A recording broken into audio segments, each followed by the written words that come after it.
Hello दोस्तों, welcome to success plus academy. मैं हूं सुमित चौधरी और दोस्तों आज के इस वीडियो में हम बात करने वाले हैं डेक्कन की सातवाहन डायनेस्टी के महानतम सम्राट गौतमीपुत्र सतकर्णी की जीवनी और इनके शासनकाल के बारे में। तो दोस्तों, जब गौतमीपुत्र सतकर्णी ने इंडो सीथियंस, जिनको शक भी कहा जाता है, उनकी वेस्टर्न क्षत्रप ब्रांच को हराया था, तो उसके बाद एक टाइटल अज्यूम किया था, एक उपाधि ग्रहण करी थी, जो कि थी क्षत्रिय दम विध्वंसक, यानी क्षत्रियों के दम का विध्वंस करने वाला। दम्भ क्या होता है? प्राइड या घमंड। तो क्षत्रियों के घमंड को चकनाचूर करने वाला ये टाइटल यहाँ पे इन्होंने ग्रहण किया था। किसने? गौतमीपुत्र सतकर्णी ने। अगर इसे आप इंग्लिश में ट्रांसलेट करें तो क्या होगा? The destroyer of the pride of Kshatriyas. अब इनका नाम आपको दिख रहा है कि गौतमीपुत्र सतकर्णी है। सतकर्णी तो इनके क्लैन, इनकी डायनेस्टी को रिप्रेजेंट करता है। और जो गौतमी पुत्र है, इसमें आपको पता चल रहा होगा कि गौतमी के ये पुत्र रहे हैं। गौतमी इनकी मदर का नाम है। और सातवाहन डायनेस्टी में आप देखेंगे कि कई सारे राजाओं ने अपने नाम के अंदर अपनी मदर के नाम का इस्तेमाल किया है। और ये भारत के इतिहास में प्राचीन काल से ही चलता आ रहा है कि बहुत सारे जो लोग थे, बड़े बड़े राजा भी हुए हैं, उन्होंने अपने नाम के साथ अपनी मदर का नाम इस्तेमाल किया है। इनमें सातवाहन डायनेस्टी के रूलर्स थे, उन्होंने तो अपना पूरा नाम ही उसके ऊपर रख लिया। लेकिन बाकी आप महाभारत काल में देखिए, जैसे भगवान श्री कृष्ण थे, उनका नाम श्री कृष्ण था, लेकिन उनके अन्य कई नाम थे। जैसे एक नाम था उनका वासुदेव, जो कि उनके पिता के नाम से जुड़ा हुआ था, क्योंकि उनके पिता का नाम क्या था? वसुदेव, यानी वसुदेव के पुत्र वासुदेव हो गए। उनकी मदर का नाम देवकी था, तो उनका एक नाम क्या है? देवकी नंदन। यशोदा मदर ने उनको पाला था, तो यशोदा नंदन भी उनको कहा जाता है। कुंती के 5 बेटे थे, उनको कुंती पुत्र कहा जाता है। ठीक है। जैसे गांधारी के 100 पुत्र थे, तो उनको क्या कहा जाता है? गांधारी पुत्र कहा जाता है, गांधारी नंदन कहा जाता है। तो ये जो है नाम के साथ इस्तेमाल किया जाता था। और यहाँ पे सातवाहन वंश के शासकों में ये था कि वो पूरा नाम ही ये रख लेते थे, गौतमीपुत्र सतकर्णी। तो इनके बारे में हम पढ़ेंगे, लेकिन सातवाहन वंश के बारे में भी जानेंगे कि सातवाहन वंश का उदय कैसे हुआ, किस क्षेत्र के ऊपर इन्होंने रूल किया और कौन कौन से इनके प्रोमिनेंट रूलर्स हुए हैं, ताकि आपको चीजें अच्छे से क्लियर हो। तो इनका मैं ब्रीफ इंट्रोडक्शन आपको दे चुका हूं ऐसे कि ये गौतमीपुत्र सतकर्णी जो हैं, ये एक ग्रेट मिलिट्री कमांडर थे सातवाहन डायनेस्टी के, और एक कमाल के एम्परर थे, जिन्होंने डेक्कन के अंदर सातवाहन वंश को अपने जेनिथ पे पहुंचाया, अपने पीक पे पहुंचाया।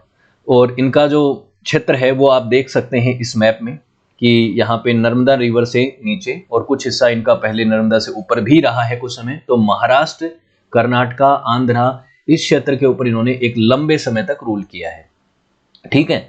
और इनके साथ बाउंड्री कौन शेयर कर रहा है? ये दिख रहे हैं आपको वेस्टर्न क्षत्रप्स, जो कि इंडो सीथियंस की एक ब्रांच थी। इंडो सीथियंस की जो है 2 ब्रांच हो चुकी थी उस समय, उनमें से एक वेस्टर्न क्षत्रप थी, जिनके साथ इन्होंने कई लड़ाइयां लड़ी। उनमें कईयों में इनको सफलता हासिल हुई, और अंत में कुछ समय पे इनको जो है कुछ लड़ाइयों में हार का सामना भी करना पड़ा। तो ये गौतमीपुत्र सतकर्णी का समय था। कौन सा समय था उसकी भी बात करेंगे। हालांकि इनका जो पीरियड था, जिस समय पे इन्होंने रूल किया, उसको लेकर काफी कॉन्फ्लिक्ट है। अलग अलग लोगों की अलग अलग धारणाएं हैं इसके ऊपर। कुछ लोगों का मानना है कि 1st सेंचुरी में रूल किया, कुछ का कहना है कि 2nd सेंचुरी में रूल किया। जो पीरियड है वो काफी अनसर्टेन है। कुछ लोग कहते हैं कि 86 से लेके 110 एडी के आसपास, सीई का जो समय है, ये जो कॉमन एरा चल रहा है, उसमें रूल किया। कोई कहता है 103 से 127 के बीच में रूल किया। कोई कहता है कि 106 से 130 के बीच में रूल किया। और अभी जो रिसेंट जो सोर्सेज हैं वो क्या कहते हैं, रिसेंट जो एविडेंस हैं और जो तर्क हैं, वो ये कहते हैं कि 60 से 85 सी के आसपास इन्होंने रूल किया। तो बेसिकली आप ये कह सकते हैं कि 1st सेंचुरी ज्यादा क्लेम करते हैं, और फिर 2nd सेंचुरी, 1st और 2nd सेंचुरी के बीच में इन्होंने रूल किया है। अब इनके वंश के बारे में जब आप पढ़ेंगे तो आपको बहुत सी चीजें जो है क्लियर हो जाएंगी। अगर बात करें सातवाहन वंश के बारे में, तो उनके बारे में हमें जो सोर्स ऑफ इंफॉर्मेशन मिलती है वो कई सारे अभिलेखों से मिलती है। सातवाहन के कई सारे इंस्क्रिप्शंस लिखे गए, पुराणों से भी इनके बारे में इंफॉर्मेशन मिलती है। पुराणों में पता चलता है कि तकरीबन 30 राजा हुए हैं इस डायनेस्टी के। हालांकि पुराणों में इस डायनेस्टी को जो है सातवाहन वंश नहीं कहा गया, उसमें आंध्रा वंश इसको कह दिया गया है। आंध्रा वंश और सातवाहन, कई लोग इसमें कहते हैं कि ये अलग अलग थे, लेकिन एक्चुअली एक ही थे। हालांकि अलग अलग जगहों पे इनका नाम अलग इस्तेमाल किया गया है। ठीक है। उसके अलावा अगर आप बात करें स्पेसिफिकली गौतमीपुत्र सतकर्णी की, तो उनके बारे में जो हमें अभिलेख मिलता है, जो नासिक प्रशस्ति जो मिलती है, एक प्रशस्ति क्या होती है, किसी के प्रशंसा में लिखा गया अभिलेख। तो नासिक में जो प्रशस्ति लिखी गई, जो कि इनकी मदर गौतमी बालाश्री के द्वारा लिखवाई गई थी, उसमें इनके बारे में काफी सारी इंफॉर्मेशन मिलती है। हालांकि जब किसी के बारे में प्रशस्ति लिखी जाती है तो वो उसमें चीजें बढ़ा चढ़ा के लिखी जाती हैं, लेकिन जब हमारे पास और ऑथेंटिक सोर्स नहीं होते तो हम उसी का सहारा लेते हैं जानने के लिए उस रूलर के बारे में, उसके इतिहास के बारे में। तो नासिक प्रशस्ति में हमें काफी कुछ मिलता है और पुराणों में भी काफी सारी चीजें मिलती हैं जिनसे हम पता कर पाते हैं कि गौतमीपुत्र सतकर्णी किस तरीके के रूलर थे और किस तरह से उन्होंने अपने शासन को चलाया, कौन से क्षेत्र में इन्होंने चलाया। अब सातवाहन वंश के बारे में हम थोड़ा जान लेते हैं, सातवाहन वंश को और इनके कुछ शासकों को जानेंगे, उसके बाद हम वापस गौतमीपुत्र पे आएंगे। तो गौतमीपुत्र से पहले जो है सातवाहन वंश में काफी सारे शासक हो चुके थे और सातवाहन डायनेस्टी जो है वो तकरीबन 1st सेंचुरी बीसी से 3rd सेंचुरी एडी तक चली है। 1st सेंचुरी बीसी ध्यान रखिएगा और 3rd सेंचुरी एडी, यानी कि लगभग 400 साल का समय हो गया ना। 400 सालों तक तकरीबन इन्होंने डेक्कन वाली क्षेत्र के ऊपर रूल किया है। और डिबेट तो रहती है इस चीज के ऊपर कि कहां पे, कब समय, किस समय पे ये एक्चुअली ओरिजिनेट हुए, कब इन्होंने शासन करना शुरू किया और कौन से क्षेत्र से इन्होंने शुरुआत किया।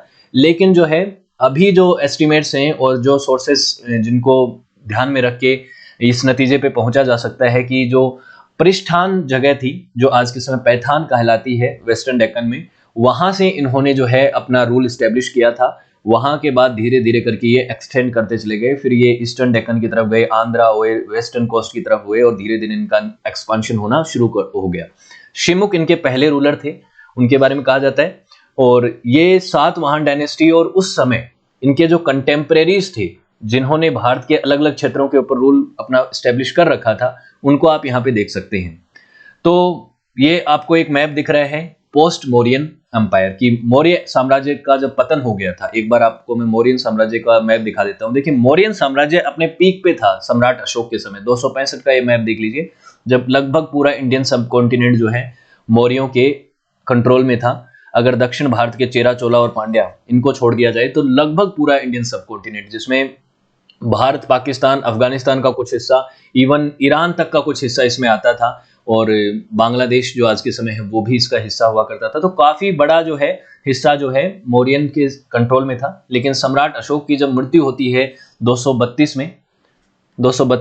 बीसी में, तो उसके बाद ये साम्राज्य जो है वो पतन के रास्ते चलना लगता है और धीरे धीरे इसका पतन होना लग जाता है। बाद वाले रूलर्स जो हैं वो इतने बड़े साम्राज्य को संभाल नहीं पाते हैं और फाइनली 185 बीसी में, 185 बीसीई में क्या होता है कि जो लास्ट रूलर होते हैं मौर्य डायनेस्टी के, बृहद्रथ, उनकी हत्या कर देता है पुष्यमित्र शुंग नाम का एक व्यक्ति और यहां से मौर्य वंश समाप्त हो जाता है। शुंग डायनेस्टी का एस्टेब्लिशमेंट होता है। ना केवल शुंग डायनेस्टी का, बल्कि उस समय इतना बड़ा जब साम्राज्य विखंडित होगा तो अलग अलग हिस्सों पे अलग अलग लोग जो हैं वो अपना रूल एस्टेब्लिश कर लेते हैं। ये मौर्यों के बाद होना शुरू हो गया था। तो उस समय क्या स्थिति हो गई कि इधर से कुषाण आए चाइना की तरफ से, उन्होंने अपना रूल एस्टेब्लिश कर लिया कश्मीर से लेकर लगभग मथुरा तक के हिस्से में। यहाँ पे सबसे पहले तो जो हिस्सा था उसको शुंगों ने अपने कंट्रोल में लिया था, शुंग एम्पायर बना। लेकिन शुंग ने बहुत बड़े क्षेत्र के ऊपर अपना रूल एस्टेब्लिश करने में सफलता हासिल नहीं हुई। कर्ण आए, एक कर्ण नाम की डायनेस्टी आई, उसने भी कुछ क्षेत्र को जीता और इधर से जो है सीथियंस आ गए थे, उन्होंने यहाँ पे रूल करना एस्टेब्लिश कर दिया। उनकी 2 ब्रांचेस बन गई इंडोसिथियंस की, जिनको शक कहा जाता है भारत में, उनमें से एक वेस्टर्न क्षेत्र ब्रांच थी। उसी समय जो है सातवाहन डायनेस्टी का भी राइज हुआ। तो कई सारी डायनेस्टीज उस समय एक जो है डोमिनेंस में आई और उन्होंने अपना अपना क्षेत्र जो है स्टैब्लिश कर लिया, अपना अपना शासन स्टैब्लिश कर लिया। ये मौर्यों के पतन के बाद की स्थिति है। तो यहाँ पे इनके बीच में भी कॉन्फ्लिक्ट होंगे, जिनके एरिया आपस में जो है एक दूसरे के साथ बॉर्डर शेयर करेंगे। तो यहाँ पे सबसे पहले शुंग आए कंट्रोल में। शुंगों के पास काफी बड़ा क्षेत्र था वैसे तो, क्योंकि उनके पास किसकी लेगेसी थी, उनके पास मौर्यों की लेगेसी थी, लेकिन उस लेगेसी को वो मैनेज नहीं कर पाए। उनके पास इतना स्ट्रॉन्ग होल्डिंग नहीं था कि वो पूरे उस क्षेत्र को कंट्रोल कर पाए जो कि मौर्यों के अधीन था। तो अलग अलग क्षेत्रों में अलग अलग लोगों ने अपना शासन स्थापित कर लिया। इधर कुषाण आ गए, इधर सातवाहन जो है पृष्ठान वाली जगह से, जो इसको आज पैठान कहा जाता है, वहां पे उनका राइज होना शुरू हो गया। ठीक है, इधर वेस्टर्न क्षत्रप्स ने अपना डेरा डाल लिया जो कि इंडो सीथियन सीथिया से आए थे। इस तरह से कई लोगों का यहाँ पे शासन जो है भारत में स्थापित हो गया। ये चीज मैंने आपको यहाँ पे बता भी रखी है। तो ये चीजें यहाँ पे होती है कि सबसे पहले मौर्यों को कौन जो है सक्सीड करता है, शुंग करते हैं, क्योंकि पुष्यमित्र शुंग ही सबसे पहले मौर्यों के शासन को जो है समाप्त करता है। उसके बाद कण्व आते हैं, शुंगों की और कण्वों की भी लड़ाई होती है। शुंग शासन खत्म हो जाता है, एक बार कण्व जीत जाते हैं, फिर शुंग जीत जाते हैं। अब कौन कण्व और शुंगों के बीच में कॉन्फ्लिक्ट था, उसी दौरान जो है सातवाहन जो है उन्होंने भी जो है डेक्कन वाला जो हिस्सा है, सेंट्रल इंडिया वाला हिस्सा है, जो कि मौर्यों के अधीन ही था पहले, लेकिन वो जो हिस्सा है वो सातवाहनों ने कैप्चर कर लिया और उनके पास आ गया। उनके पहले शासक सिमुक थे, लेकिन एक और थ्योरी है, और वो थ्योरी ये कहती है कि जब मौर्यों का पतन हुआ तो ये ठीक है कि नॉर्थ में शुंग आ गए, कण्व आ गए, लेकिन डेक्कन में सेंट्रल वाले हिस्से में तुरंत सातवाहन डायनेस्टी का राइज नहीं हुआ था, उनका राइज नहीं हुआ था। उस समय कई छोटी छोटी डायनेस्टीज ने, कई छोटे मोटे राजाओं ने अलग अलग क्षेत्रों के ऊपर रूल किया। तकरीबन 100 साल तक ये चीजें रही। और ये डायनेस्टीज कौन थी, ये छोटे मोटे शासक कौन थे, इनका मेंशन जो सम्राट अशोक के जो इंस्क्रिप्शंस हैं, अभिलेख हैं, उनमें पता चलता है ना जी कि इस क्षेत्र में जो राठिकाज थे, भोजिकाज थे, इन्होंने इस क्षेत्र के ऊपर कुछ समय के लिए रूल किया है। ऐसा एक एस्टिमेट है कि ये प्री सातवाहन का समय था, जब सातवाहनों ने यहाँ पे जो है अपना रूल स्टेब्लिश नहीं किया था। उससे पहले मौर्यों के पतन के बाद और सातवाहन के एस्टेब्लिशमेंट के बीच में तकरीबन 100 साल तक यहाँ पे कुछ छोटे मोटे राजाओं ने रूल किया है। ये एक एस्टिमेट है। उसके बाद क्या होता है, फिर सातवाहन का यहाँ पे अराइज होता है। तो ये आप एक और मैप देख सकते हैं कि शुरुआत में जब मौर्यों का पतन हुआ तो शुंग एम्पायर बना, और शुंग एम्पायर जब चल रहा था उसी दौरान जो है उस समय कुछ समय के लिए इस क्षेत्र में जो है छोटे मोटे राजाओं ने रूल किया। लेकिन उसके बाद तकरीबन 100 साल के बाद, ये 5th सेंचुरी बीसी में ही तकरीबन इस क्षेत्र में जो है सातवाहन का अराइज होना शुरू हो जाता है। उसके बाद इस समय जो वेस्टर्न फ्रंट था भारत का, उस वेस्टर्न फ्रंट के ऊपर अलग अलग लोगों ने अटैक करने शुरू कर दिए, और उनको ये मौका मिल गया कि भाई मौर्यों का पतन हो चुका है, तो अब हम भारत की तरफ अपना जो है राज्य विस्तार कर सकते हैं, अपना साम्राज्य स्थापित कर सकते हैं। तो यहाँ पे आपको पता है कि कौन थे, इंडो ग्रीक्स थे, ग्रीक्स थे बेसिकली। इंडो ग्रीक तो जब भारत में आए तो उनको इंडो ग्रीक कहा जाने लगा। अलेक्जेंडर द ग्रेट, जो सिकंदर भारत की तरफ आया था, आपको पता है कि 321 बीसी के अराउंड जब भारत में आया था, वो भारत की तरफ आया था, उसको यहीं तक रह गया, वो भारत की तरफ उसका साम्राज्य जो है वो विस्तार नहीं हो पाया। लेकिन उस समय सेल्यूकस निकेटर को उसने ये क्षेत्र दे दिया था, सेल्यूनाइड अंपायर बन गया था। सेल्यूकस निकेटर को जो है चंद्रगुप्त मौर्य ने हरा दिया था। तो सेल्यूकस निकेटर के बाद के जो लोग थे, जो उसके सक्सेसर्स थे, वो यहाँ पे थे। उनको यवन कहा जाने लगा भारत में, तो इंडो ग्रीक्स उनको कहा जाता है। अब उन इंडो ग्रीक्स को भी ये पता लग गया कि मौर्यंस का जब अंत हो गया है, तो अब हमारे पास मौका है कि हम भारत की तरफ कूच करें, भारत को यहाँ पे इन्वेड करके कुछ क्षेत्र को जीत लें। तो इंडो ग्रीक्स भी आने इस तरफ अटैक करने लग गए, यहाँ से सीथियंस भी इधर आ गए, इधर से कुषाण भी आ गए, और भारत के अंदर जो है अलग अलग लोग जो हैं वो अपना साम्राज्य है वो स्थापित करना चाहते ही थे, जैसे शुंग हुए, कर्ण हो गए, और यहाँ से सातवाहन हो गए। तो ये स्थिति हो गई जब मौर्यों का अंत हुआ। ठीक है, 185 बीसी 180 बीसी के आसपास की बात है। 185 में शुंग एम्पायर जो है उसकी शुरुआत हुई थी, जब पुष्यमित्र शुंग ने बृहदरथ की हत्या कर दी थी। तो ये स्थिति थी उस समय। अब सातवाहन जो है इस समय पे अराइज होते हैं, उनका ओरिजिनेशन होता है। इनको देखिए, पुराणों के अंदर जो है ये पता लगता है कि इनको सातवाहन जो है इनको आंध्रा नाम से जाना गया, कि ये आंध्रा वंश था, आंध्रा डायनेस्टी थी। पुराणों में इनको इस नाम से इस्तेमाल किया गया। लेकिन जो आंध्रा जो शब्द है, आंध्रा शब्द, वो सातवाहनों के जो इंस्क्रिप्शंस हैं, सातवाहन वंश के जो शासक हुए, उनकी जो मदर हुई, और जिन्होंने भी वो इंस्क्रिप्शंस अभिलेख लिखे हैं, उसमें आंध्रा शब्द का इस्तेमाल कहीं पे भी नहीं किया गया है, और पुराणों में कहीं सातवाहन वंश का इस्तेमाल नहीं किया गया है। तो वैसे तो आपको लगेगा कि पुराण अलग, जो आंध्र वंश अलग हो गया, सातवाहन वंश अलग हो गया, लेकिन ऐसा नहीं है। जिस समय काल की बात हुई है, जिस क्षेत्र की बात की गई है, जिन राजाओं की बात की गई है, वो सेम है। तो वंश भी सेम है, हालांकि दोनों ने नाम अलग अलग इस्तेमाल कर लिए। सातवाहनों ने वंश के जो अभिलेख हैं उनमें इन्होंने अपने आप को सातवाहन ही कहा है, और जो पुराण हुए हैं, हमारे जो पुराण हैं उनके अंदर इनको आंध्रा डायनेस्टी का नाम दे दिया गया है। तो तकरीबन जो है 300 350 400 सालों तक रूल किया है इन्होंने, 300 से 400 सालों के बीच में, क्योंकि एकदम प्रॉपर एविडेंस से ये नहीं कहा जा सकता कि कौन से समय पे एक्चुअली ओरिजिनेट हुए, क्योंकि उसके ऊपर कई कॉन्फ्लिक्ट्स हैं। तो 300 350 सालों तक इन्होंने रूल किया है। कौन से क्षेत्र के ऊपर?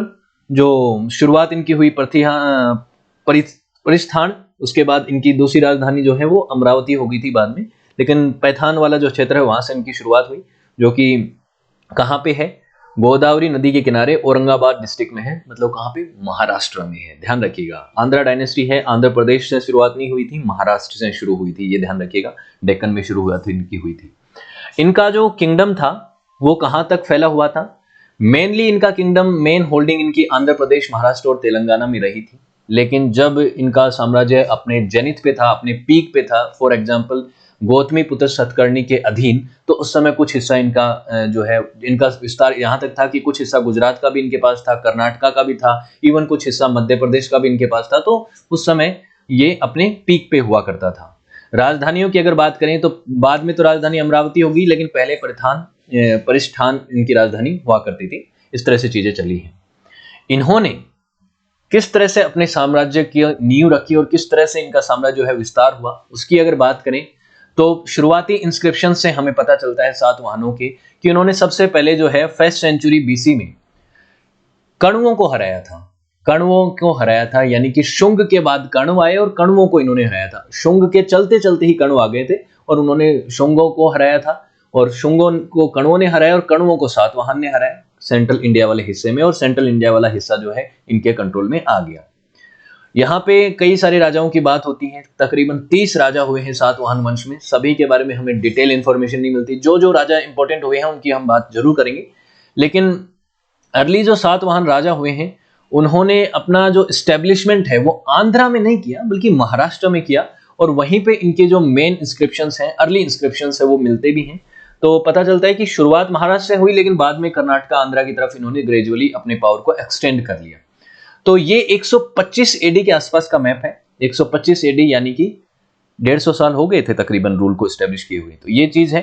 तो ये जो चीज है, यहाँ पे क्या चल रहा था? इधर सातवाहन वंश चल रहा था, इधर चोरा, पांड्या, इधर वेस्टर्न क्षत्रप। हमारे काम के यहाँ पे दो ही हैं जिनके बारे में हम इस वीडियो में डिस्कस करेंगे, वो है वेस्टर्न क्षत्रप और सातवाहन, जो यहाँ पे रूल कर रहे थे। इनके बीच में यहाँ पे बॉर्डर शेयर होता था, ठीक है।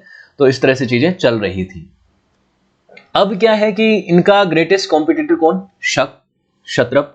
शक, क्षत्रप, जिनको इंडोसिथियन भी कहा जाता है। इंडोसिथियन उनका नाम, बाद में शक कहा जाने लगा। इनकी दो ब्रांचेस बन गई, उनमें वेस्टर्न क्षत्रप इनके कॉम्पिटिटर्स थे, जिन्होंने अपर डेक्कन और वेस्टर्न इंडिया वाले हिस्से को अपने कंट्रोल में ले रखा था। और सातवाहन वंश के जो शासक थे वो ब्राह्मण थे। अब वो भगवान कृष्ण के भक्त थे, ये ध्यान रखिएगा। आगे भी मैं इनके रिलीजन की बात करूंगा, लेकिन यहाँ पे एक बात आई गई है तो ठीक है। ब्राह्मण थे, इन्होंने कुछ टाइटल्स भी ऐसे ले रखे थे ब्राह्मणों के से रिलेटेड, ब्राह्मणिज्म से रिलेटेड, उनकी हम बात करेंगे तो आपको चीजें क्लियर हो जाएंगी। इनके नाम के साथ इनकी मदर का नाम इस्तेमाल होता था, जैसा कि आपको दिख रहा है गौतमीपुत्र में, वशिष्ठी पुत्र पुलवामी में। उस तरह से ही इनके नाम के साथ मेट्रो सिनोनिम लगता था, लेकिन इससे ये कहीं पे भी नहीं आपको कंफ्यूज होना है कि इनकी जो सोसाइटी थी वो मैट्रियार्कल थी, यानी कि मात्र सत्तात्मक सोसाइटी थी। ऐसा नहीं है कि यहाँ पे वुमेन जो है उनका डोमिनेंस चलता था, ऐसा नहीं है। बस मदर को सम्मान देने के लिए उनका नाम का इस्तेमाल ये लोग करते थे।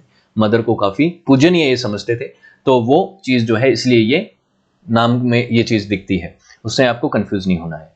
ये लोग जो हैं सामान्यतः एक टाइटल एज्यूम करते थे जिसका नाम था दक्षिणनाथ पथपति। दक्षिणनाथ पथपति का मतलब होता है कि दक्षिण पथ के जो हैं लॉर्ड, ये इन्होंने टाइटल लिया था। कई राजाओं ने टाइटल लिया।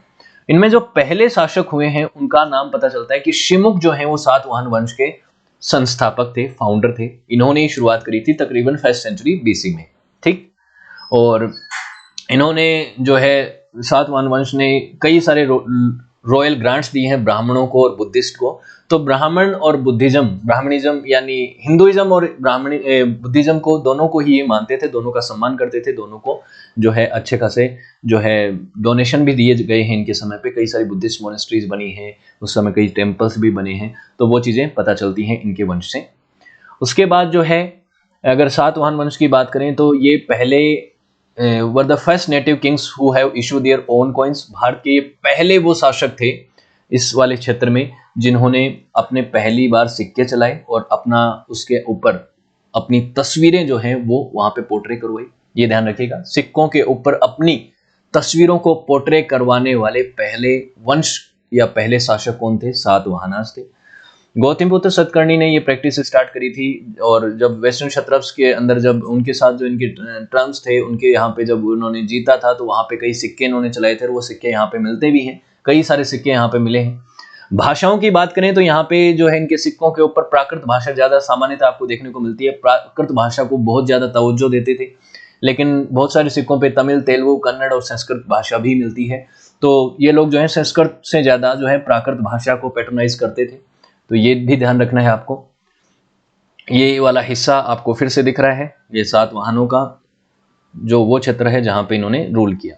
ठीक, अब है इनके शासकों की बात। इंपॉर्टेंट रूलर्स में हम 3-4 की ही बात करेंगे। शिवमुख इनके पहले शासक थे, फाउंडर थे, इसलिए इनकी बात कर रहे हैं। अशोका की डेथ के बाद, कई लोगों का मानना है कि इमीडिएट डेथ के बाद ही इन्होंने इस वंश की स्थापना कर दी थी और इन्होंने अपने आप को इंडिपेंडेंट घोषित करके अपना रूल स्टैब्लिश कर दिया था। इनके समय पे कुछ जैन और बुद्धिस्ट टेम्पल भी बने हैं, उन्होंने बनवाए हैं। और उसके बाद तकरीबन 30 राजा सातवाहन डायनेस्टी में हुए हैं, जिनमें से कुछ की हम यहाँ पे बात करते हैं। जैसे सतकर्णी फर्स्ट, ये 70 से 60 बीसी के अराउंड यानी फर्स्ट सेंचुरी बीसी में ये शासक हुए। ये तीसरे राजा माने जाते हैं सातवाहन वंश के, और ये वो पहले शासक थे जिन्होंने सातवाहन डायनेस्टी का साम्राज्य विस्तार करना शुरू किया और कई सारी लड़ाइयाँ लड़ी इन्होंने अपने आसपास के जो शासक हुए उनसे। कण्वों से लड़ाई लड़ना हो, चाहे वो क्षत्रप्स से लड़ाई लड़ना हो, वो इन्होंने करना शुरू कर दिया था।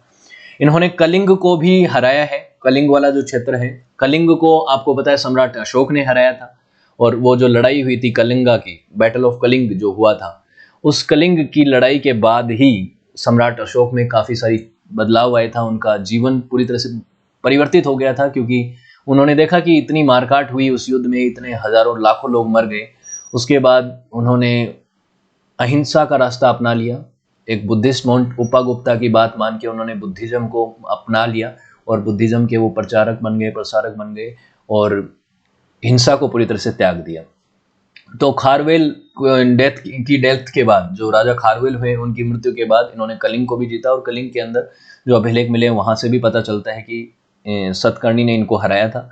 उसके बाद इन्होंने शुंगों को पाटलिपुत्र तक पुश बैक कर दिया, पाटलिपुत्र तक सीमित कर दिया। पाटलिपुत्र तो मगध की राजधानी हुआ करती थी, यहाँ पे मौर्यों की भी राजधानी हुआ करती थी, तो सिर्फ शुंग जो है वो पाटलिपुत्र तक सीमित रह गए, और बाकी इन्होंने मध्य प्रदेश तक का जो क्षेत्र है वहां तक रूल करना एस्टेब्लिश कर दिया। सतकर्णी ने इनके बाद गोदावरी वैली को जब जीता तो उसके बाद उन्होंने लॉर्ड ऑफ दक्षिणापथपति का टाइटल लिया। और उसके बाद इनके बारे में जो इन्फॉर्मेशन हमें मिलती है वो इनकी रानी नानानिका ने लिखा था, वो नानघट इंस्क्रिप्शंस में मिलती है इसकी इनकी इन्फॉर्मेशन, और वहां पे ही इनके जो टाइटल्स हुए हैं और इनके जो चीजें इन्होंने करी उसके बारे में हमें पता चलता है। सतकर्णी वो व्यक्ति थे जिन्होंने अश्वमेध यज्ञ करवाया था और वैदिक ब्राह्मणिकल जो कल्चर था उसको रिवाइव किया था डेक्कन वाले क्षेत्र के अंदर। तो अश्वमेध यज्ञ करवाया था, जिससे पता चलता है कि ये हिंदुइज्म को अपनाते थे, वैदिक रिलीजन को ये सपोर्ट करते थे, उनको मानते थे, उनके रिचुअल्स और कल्चर्स को मानते थे। एक और राजा हुए हाल, जो कि इतने महत्वपूर्ण तो नहीं है, लेकिन इन्होंने एक कंपाइलेशन लिखा था, एक पोएट्री लिखी थी जिसका नाम है गथा सप्ताशठी, जिसको गाहा सतासाई भी कहा जाता है, प्राकृत भाषा में लिखी गई है, जिसमें कई सारी पोएम्स हैं, ज़्यादातर लव के बारे में है थीम इनकी। और हाल ने बहुत सारी पोएम्स जो हैं, लगभग 40 पोएम जो हैं उनको अपने आप के साथ जोड़ के लिखा है। हाल के मिनिस्टर हुए हैं गुणादित्य कंपोज, जिन्होंने एक और कंपोजिशन लिखी जिसका नाम है बृहद कथा। बृहद कथा भी जो है काफ़ी पॉपुलर रही, तो ये भी इनके समय पे लिखी गई। तो ये वो समय था जब सातवाहन के समय पे जो है लिटरेचर का भी जो है एक अच्छा पीरियड चल रहा था। तो राजाओं की अगर बात करें तो ये एक रफ एस्टिमेशन है टाइम का, लेकिन लगभग ये इसके प्रॉपर राजा हुए हैं, इंपॉर्टेंट रूलर्स हुए हैं 30 में से अगर बात करें तो कुछ एक की, तो शिमुख हुए, कान्हा हुए, सतकर्णी फर्स्ट हुए, सतकर्णी सेकंड हुए, शिवावती शिवावती एक राजा हुए हैं 5th सेंचुरी सीई में। ये जो हैं ये जस्ट गौतमी पुत्र सतकर्णी के प्रेसिडेंट्स थे, पूर्वज थे उनके, उनसे पहले ये शासक हुए, उसके बाद गौतमी पुत्र सतकर्णी आ जाते हैं, उसके बाद वशिष्ठी पुत्र पुलवामी आ जाते हैं, फिर वशिष्ठी पुत्र सतकर्णी आ जाते हैं, उनकी मदर का नाम भी वशिष्ठी था। उसके बाद शिवाकांडा सतकर्णी आ जाते हैं। तो कई राजा हुए हैं यहाँ पे, 2nd सेंचुरी तक के राजाओं की यहाँ पे बात रखी है। उसके बाद जो है राजा इतने इंपॉर्टेंट रहे नहीं और डिक्लाइन होने लग गया। अब हमारे जो विषय है जो जिसके ऊपर हमें बात करनी है, गौतमी पुत्र सतकर्णी, इनकी ही जीवनी हम पढ़ने वाले हैं, तो इनकी बात करते हैं। ये इस डायनेस्टी के सबसे अच्छे शासक, ग्रेटेस्ट शासक माने जाते हैं, जिन्होंने अपने साम्राज्य का विस्तार सर्वोच्च किया। और गौतमी पुत्र का मतलब आपको बता ही चुका हूं कि इसका मतलब होता है गौतमी के बेटे। इनके पिता या फिर इनके प्रेसिडेंट्स जो हैं वो शिवावती हुए हैं। हालांकि शिवास्वती के बारे में ज़्यादा हिस्टोरिकल एविडेंस मिलते नहीं हैं, उनके बारे में कोई सिक्का या कोई इंस्क्रिप्शन नहीं मिलता, तो उनके बारे में हमें इंफॉर्मेशन ज़्यादा पता नहीं है कि इनके पहले क्या स्थिति थी। लेकिन हिस्टोरिक एविडेंस और नासिक इंस्क्रिप्शन जो कि इनकी मदर ने लिखवाया था, उससे पता चलता है कि इनसे पहले जो है, इनका गद्दी संभालने से पहले, जब इन्होंने गद्दी संभाली सातवाहन वंश की, उससे पहले की स्थिति थोड़ी अच्छी नहीं थी सातवाहन वंश के लिए, क्योंकि वेस्टर्न क्षत्रप्स ने, जो शकों की ब्रांच थी, उसने जो है अपना साम्राज्य विस्तार कर लिया था और सातवाहन वंश के कई बड़े क्षेत्र को इन्होंने कैप्चर कर लिया था, सातवाहन को बैकफुट पे धकेल दिया था, और जो है छोटे से क्षेत्र के अंदर सातवाहन डायनेस्टी जो है वो रूल करती थी। लेकिन जब सातवाहन डायनेस्टी की सत्ता को गौतमी पुत्र सतकर्णी संभालते हैं, तो उसके बाद इन्होंने क्या किया, अपना साम्राज्य जो है उसका विस्तार करना शुरू किया और क्षत्रप्स के साथ इन्होंने लड़ाई लड़ना शुरू कर दिया। इनका काफी वाला क्षेत्र चला गया था, लेकिन बाद में इन्होंने काफी क्षेत्र जो है अपना जो है रिकैप्चर कर लिया, वेस्टर्न क्षत्रप्स से छीन लिया, और वेस्टर्न क्षत्रप्स को काफी क्षेत्रों में इन्होंने जाके हराया है। तो सातवाहन डायनेस्टी की फॉर्च्यून को रिस्टोर करने वाले व्यक्ति के तौर पे, राजा के तौर पे गौतमी पुत्र सतकर्णी की पहचान की जाती है। इन्होंने खुद को यह कहा कि the only Brahmin who defeated the Shaka and destroy many Kshatriya clans, Kshatriya rulers. तो ब्राह्मण थे, अपने आप को खुद ब्राह्मण किया कहा है इन्होंने। अपने जो इनके जो अवशेष, जो भी इनके इंस्क्रिप्शंस मिले हैं, उनमें ये पता चलता है कि खुद को ब्राह्मण कहा है, और इससे इनके बारे में पता चल जाता है कि ब्राह्मण थे। और इन्होंने क्या कहा कि मैं वो एकमात्र ब्राह्मण हूं जिसने शकों को हराया और क्षत्रिय रूलर्स को डिस्ट्रॉय किया, ये चीज इन्होंने कही।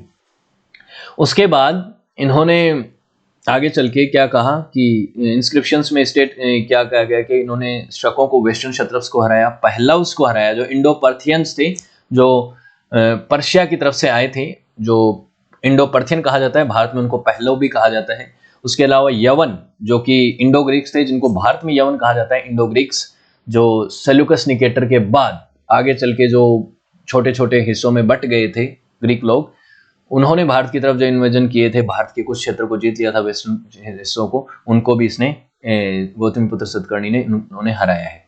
उसके बाद ज्यादातर लड़ाइयों में इनको जीत हासिल हुई। हालांकि ये बात हमें कहाँ से पता चलती है, इनकी प्रशस्ति में पता चलती है, नासिक प्रशस्ति में पता चलती है, जो कि इनकी मदर ने लिखवाई थी इनके सम्मान में, इनके बारे में एक यूलॉजी स्थापित करने के लिए। तो सातवाहन का ये क्षेत्र आप अच्छे से ध्यान रखिएगा, ये था, और इस क्षेत्र को भी इन्होंने अपने कंट्रोल में ले लिया था जब ये सतकर्णी रूलर हुआ करते थे उस समय। तो वेस्टर्न क्षत्रप्स को इन्होंने बैकफुट पे धकेला था। इसके अलावा इन्होंने एक और टाइटल लिया, वो टाइटल था एका ब्राह्मणा। एका ब्राह्मण का मतलब जो है एक पियरलेस ब्राह्मण होता है, मतलब अद्भुत ब्राह्मण, बेजोड़ ब्राह्मण, ये टाइटल इन्होंने लिया। उसके अलावा क्षत्रिय दपा मांडानामा, the destroyer of the pride of Kshatriya, ये भी इन्होंने टाइटल लिया। उसके अलावा राजा राजा और महाराजा का टाइटल भी इन्होंने लिया है। इन्होंने बुद्धिस्ट मॉन्क्स जो हुए उनको कई सारी यहाँ पे जमीन डोनेट करी है, ताकि वो यहाँ पे अपने आप को स्थापित कर सकें, मोनेस्ट्रीज वगैरह बना सकें। कार्ले इंस्क्रिप्शंस में इनके बारे में पता चलता है कि इन्होंने कराजी का गांव जो था पुणे के महाराष्ट्र के पास, वो इनको बुद्धिस्ट मॉन्क्स को दे दिया था कि वहां से जो कुछ भी टैक्स कलेक्शन या जो भी चीजें हो वो आप रख लीजिए, ये गांव हुआ आपका, डोनेट कर दिया। ठीक, उसके बाद इन्होंने जो क्षत्रराता जो लाइनेज थी, ये जो नहापान जो जिससे बिलोंग करता था क्षत्रप्स की, वेस्टर्न क्षत्रप्स की, उसको इसने डिस्ट्रॉय किया, उसको काफ़ी लड़ाइयों में हराया। और जिसमें पता चलता है कि जो नासिक के पास नहापान के 800 सिल्वर कॉइन्स मिले हैं, उससे पता चलता है कि नहापान ने इनको जो है एक वॉर इंडेमनिटी के तौर पे पैसे दिए थे। एक तरह से नहापान जब हार गया था तो इनके सामने उसने इनको समर्पण किया था, कुछ पैसे भी दिए थे। नहापान वेस्टर्न क्षत्रप्स का बहुत इंपॉर्टेंट रूलर था, उसका हारना यहाँ पे इनके लिए एक बैक स्टेप था, एक तरह से उनके लिए नुकसान वाली बात थी। तो उसके बाद वो थोड़े बैकफुट पे हो गए। उसके बाद इन्होंने अपने साम्राज्य को कृष्णा नदी से लेके, साउथ में कृष्णा नदी से लेके और नॉर्थ में मालवा तक इन्होंने अपने साम्राज्य को फैला रखा था। उसमें नॉर्थ में इनका सौराष्ट्र तक इनका क्षेत्र हुआ करता था।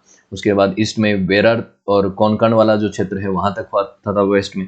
तो बहुत बड़ा क्षेत्र इनके पास हुआ करता था। और जूनागढ़ इंस्क्रिप्शन जो रुद्रदामन ने लिखवाया, उसमें भी इनके बारे में मेंशन है कि इन्होंने किस तरह से क्षत्रप्स के साथ लड़ाइयाँ लड़ी और उसमें क्षत्रप्स जो हैं, वेस्टर्न क्षत्रप्स जो हैं, वो हार गए। ठीक, हालांकि आगे चल के इन्होंने कुछ क्षेत्र जो है क्षत्रप्स के से हारा भी है, क्योंकि जब रुद्रदामन शासक बने थे तो रुद्रदामन ने इनको एक दो लड़ाइयों में हराया था और गौतमी पुत्र की से काफी बड़ा क्षेत्र जो है वो अपने पास रख लिया था।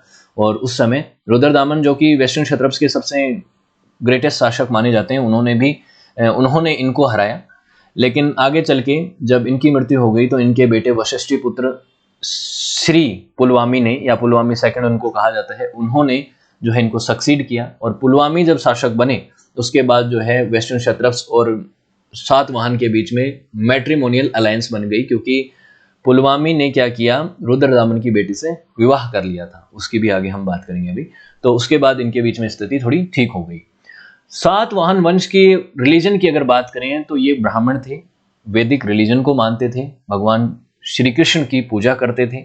लेकिन साथ ही साथ अगर गौतमी पुत्र सतकर्णी की बात करें तो ये बुद्धिज्म को भी काफी सपोर्ट करते थे, हिंदुइज्म को भी सपोर्ट करते थे। इन्होंने जो कास्ट सिस्टम था, जो वर्ण व्यवस्था थी, उसको रीस्टैब्लिश किया, क्योंकि बुद्धिज्म के समय या फिर और समय पे, मौर्यों के समय पे, कुछ समय पे कास्ट व्यवस्था जो है वो थोड़ी बैकफुट पे चली गई थी। कास्ट व्यवस्था को हटा दिया गया था एक तरह से, क्योंकि कास्ट व्यवस्था जो है, जो भेदभाव है जाति के आधार पर, उसको बुद्धिज्म ने चुनौती दी थी और बुद्धिज्म उस चीज़ को एक्सेप्ट नहीं करता था और ये ठीक भी था। लेकिन उसको इन्होंने रिस्टोर कर दिया। और उसके बाद जो कास्ट लिस्ट फॉरेनर्स जो बाहर से आए थे, जो इन कास्ट वगैरह इस भारतीय कास्ट सिस्टम में बिलीव नहीं करते थे, चाहे वो शक हो, यवन हो, पहलव जो है, उनको भी इन्होंने जो है हराया था। तो उनके यहाँ पे भी जिस क्षेत्र में इन्होंने उनको हराया, उस क्षेत्र में भी इन्होंने इस कास्ट सिस्टम को फिर से रिस्टेब्लिश किया। अगर बात करें इनके समय के सिक्कों की, तकरीबन 9270 सिक्के जो हैं उस समय के मिले हैं। नहापान वाले जो क्षेत्र, जहाँ पे नहापान सिक्के, जो नहापान के सिक्के मिले हैं, तकरीबन इतने सिक्के मिले हैं। और उनसे पता चलता है कि इन्होंने किस तरह से उन राजाओं को हराया है। जब आर्कियोलॉजिकल एविडेंस मिलते हैं, जब खुदाई होती है, तो इतने सारे सिक्के वहां पे मिले हैं। वशिष्ठी पुत्र पुलवामी जो इनको आगे सक्सीड करते हैं, उन्होंने तकरीबन 130 से 154 के बीच में शासन किया। ठीक, ये भी जो है समय जो है वो डिबेटेबल होगा ऑब्वियसली, क्योंकि इनके पहले जो है गौतमी पुत्र सतकर्णी का ही जो शासनकाल है वो भी डिबेटेबल है, तो ये भी डिबेटेबल है। इन्होंने इमीडिएटली सक्सीड किया था इनको। इनके बारे में भी जो सिक्के और इंस्क्रिप्शंस मिलते हैं आंध्रा वाले क्षेत्र के अंदर। इन्होंने रुद्रदामन की बेटी से शादी कर ली थी, जो कि वेस्टर्न क्षत्रप से इनका एक मैट्रिमोनियल अलायंस को दर्शाता है कि उनके साथ इनके रिश्ते उस तरह से ठीक हो गए। हालांकि बाद में भी कुछ चीज़ें इनके बीच में, कुछ एंगेजमेंट्स रहे हैं, कुछ कॉन्फ्लिक्ट्स रहे हैं आगे आने वाले समय में भी, लेकिन स्थिति थोड़ी बाद में थोड़ी मैनेजेबल हो गई। और 3rd सेंचुरी के बाद तो आपको पता है आगे चल के 3rd सेंचुरी में लगभग इनका पतन होता है और 3rd सेंचुरी के बाद 4th सेंचुरी में जो है गुप्ता वंश आ जाता है। तो उसके बाद वो इस क्षेत्र को लगभग पूरे नॉर्थ और डेक्कन वाले हिस्से को भी इंक्लूड, वो काफ़ी हिस्से को वो अपने कंट्रोल में ले लेते हैं। ठीक है, डेक्कन में और डायनेस्टीज भी अराइज हो जाती हैं उस समय, तो वो एक अलग समय था। लेकिन यहाँ पे ये डायनेस्टी रूल कर रही थी। होपफुली आपको गौतमी पुत्र सतकर्णी के बारे में अच्छे से इन्फॉर्मेशन मिली होगी। सातवाहन वंश का एडमिनिस्ट्रेशन और इनकी इकोनॉमी ये सब कैसा था, ये मैंने अलग से पढ़ाया हुआ है और भी मैं कभी आपको पढ़ा दूंगा। लेकिन यहाँ पे हमारा फोकस मेनली गौतमी पुत्र सतकर्णी पे था। होपफुली आपको चीज़ें क्लियर हुई होंगी। वीडियो अच्छा लगा तो लाइक शेयर और कमेंट कीजिएगा, लेकिन साथ ही सक्सेस प्लस एकेडमी की एप्लीकेशन को भी डाउनलोड कीजिएगा। यहाँ पे इन वीडियो से रिलेटेड आपको पीडीएफ मिल जाएंगी, इनसे रिलेटेड और वीडियो लेक्चर्स भी मिल जाएंगे। आपका कोई डाउट हो, कोई भी आपका सजेशन हो, तो वो चैट सेक्शन के माध्यम से आप मुझसे जुड़ के क्लियर कर सकते हैं। आप सजेशन भी दे सकते हैं, उसका भी मोस्ट वेलकम है। साथ ही सक्सेस प्लस एकेडमी के प्रीमियम कोर्सेज को भी यहाँ पे आप परचेज कर सकते हैं बहुत अप्रोप्रिएट प्राइस में। जैसे वर्ल्ड हिस्ट्री हो गया, मॉडर्न हिस्ट्री हो गया, और भी कोर्सेज यहाँ पे अपलोड होते रहते हैं। उनको अगर आप परचेज करते हैं, अपने घर बैठे तैयारी करना चाहते हैं, तो आपको वीडियोस के साथ साथ नोट्स और उनसे रिलेटेड टेस्ट भी मिलेंगे, ताकि आप अपना आकलन भी कर पाएँ, प्रॉपर एनालिसिस कर पाएँ। और भी हमारे प्लेटफॉर्म्स हैं, इंस्टाग्राम और टेलीग्राम, इनसे जुड़ेंगे तो आपको इन्फॉर्मेटिव रील्स, शॉर्ट्स, ये सब चीज़ें भी मिल जाएंगी, जिनसे आप अपना जो है नॉलेज का इजाफा कर पाएँ। वीडियो को यहाँ तक देखने के लिए आप सभी का शुक्रिया। मिलते हैं अगले वीडियो में।